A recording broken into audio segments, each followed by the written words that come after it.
সরকার বলতেছে এলএনজি নাকি চট্টগ্রামে আগুন লাগবে, ওটা ঠিক হয়ে গেছে। এখন আবার খবরে বলতেছে এটা যে স্বাভাবিক হয়ে গেছে। কালকে রাতে সংবাদে শুনলাম এখন তো প্রত্যেক পাম্পে এই গ্যাস আসে, এই আবার যায়, দীর্ঘ লাইন। এই অবস্থা আমরা রাত দিন কোনো ঘুম নাই। আমরা গ্যাস ফুল পাইলে একটা কথা ছিল, হাফ ট্যাঙ্কি গ্যাস পাই, এই টান দিলে আবার হাফ শেষ। প্রিপারেশন নিয়ে ওই পর্যন্ত হয় না। আর পরে আবার সিরিয়ালে বসে থাকে সারা রাত। রাত্র কালকে রাতে সিরিয়াল দিয়েছে রাত্রে 10টায়, এই গ্যাস পাইছি ভোর 5টায়, 5:30টায়।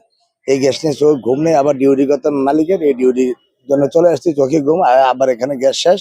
এখন আবার গ্যাসে এখানে দাঁড়িয়েছি, এখানে গ্যাস নেই, কয়টা বাজে আসবে গ্যাস আমরা জানি না। দীর্ঘ লাইন দিয়ে এখন বসে রয়েছি, হয়তো বা এখন তেল নিয়ে চলে যেতে হবে।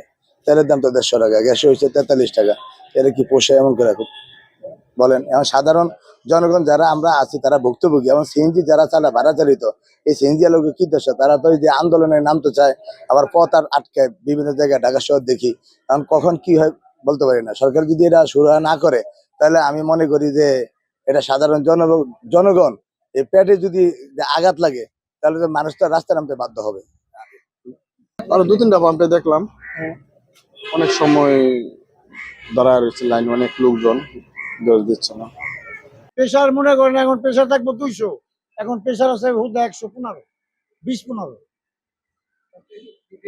দেবো কেমনি? আপনি 10টা গাড়ি যেখানে দেবো সেখানে দেবো লাগতেছে 5টা গাড়ি। প্রেশার কম, গ্যাস কম ঢুকতেছে।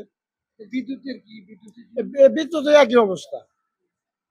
ওই বিদ্যুৎ গেলে 1 ঘন্টা নিচে আর আসে না।